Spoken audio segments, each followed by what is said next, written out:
Bonjour, je m'appelle Susan et aujourd'hui on va faire un carnet épinglé.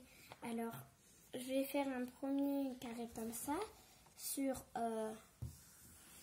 19 sur 13 et je vais faire une fois sur le molleton et 2 sur le tissu pour la couverture. Et la première page,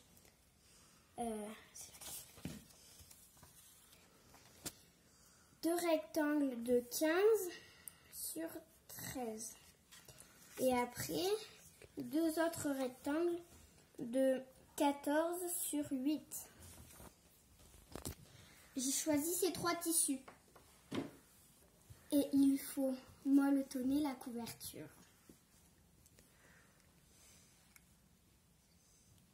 Alors, j'ai mon premier rectangle de molleton accroché.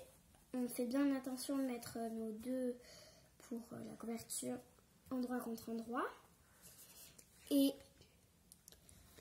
alors, je laisse bien la largeur du pied presseur. Donc, le pied presseur doit tout le temps suivre le bord du tissu. Et n'oubliez pas de laisser l'ouverture, tout ce côté-là, pour pouvoir retourner. Vas-y. C'est parti pour la couture.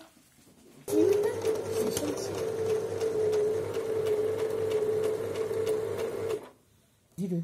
Alors, je vais couper mes angles pour éviter l'épaisseur. Attends.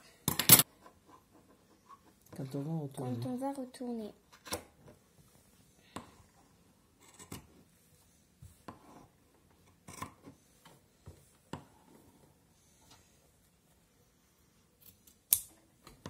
Et maintenant, on va retourner par l'ouverture.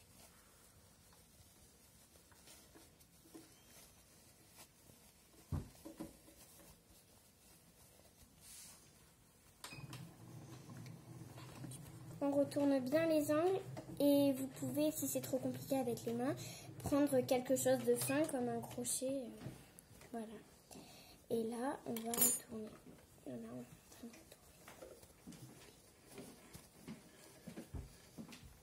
Les coutures. On va écraser les coutures pour que ce soit plus facile à coudre. Plus joli. Alors, on va rentrer les bords, voilà, comme ça. Et maintenir avec des pinces ou des aiguilles pour le maintenir avant de surpiquer tout le tour. Donc, quand on enlèvera ces épingles, on tiendra avec les doigts pour pas que ça se défasse.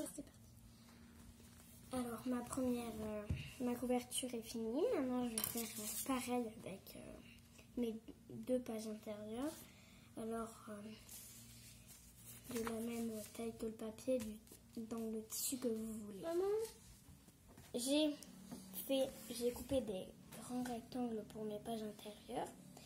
Et je les plie en 2, comme pour les 2 pages. Et après, je vais coudre là et là.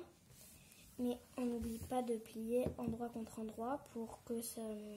Et après, on va retourner pour que ça nous mette les pages avec le bon côté du tissu. Parti. J'ai préparé mes 2 pages intérieures. Et maintenant, je vais surpiquer tout le tour. Et on fait bien attention de bien coudre là. Et on ne coupe pas au milieu du tissu ou la largeur de pied de biche. On fait, ou de pied presseur comme vous voulez, on fait un peu plus petit, on fait un peu plus étroit pour que ça nous couse bien les deux ensemble joliment. J'ai fini mes 2 pages intérieures. Et maintenant, je vais tracer des traits pour les matelassés. Un coup de fer à repasser suffit pour effacer les traits si ce n'est pas vraiment sur les traits de vos coutures. Et j'utilise un stylo effaçable. Attends. Donc maintenant, j'ai fait mes traits.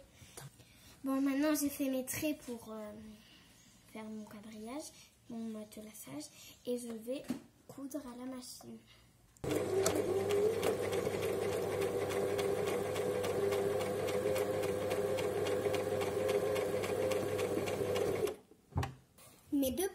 matelassées. Maintenant qu'elles sont matelassées, j'ai ma couverture qui est finie. Je vais plier la couverture en deux pour pouvoir coudre les pages. Je plie ma couverture en deux, bien dans la bord. Voilà, une fois que les points que c'est plié, que c'est marqué, moi j'ai déjà fait j'ai fait des petits points de repère. Voilà. Et maintenant je vais plier ma première page. Et je vais la positionner au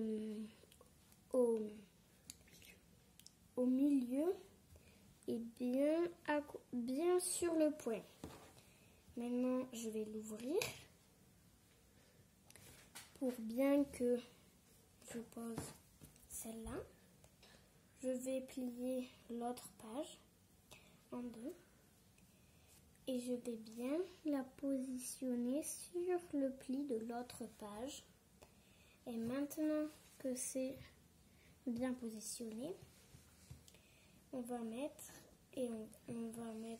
une ou deux épingles sur les côtés, une là et une de ce côté ou qu'une seule là, et bien coudre comme ça.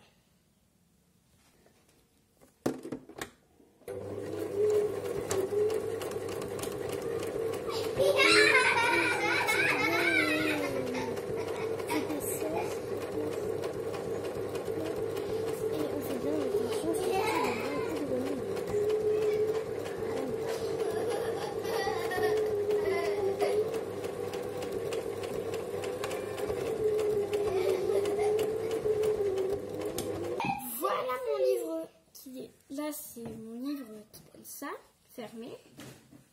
Et là, j'ouvre la première page. Voilà. Et maintenant, on va pouvoir accrocher ces aiguilles.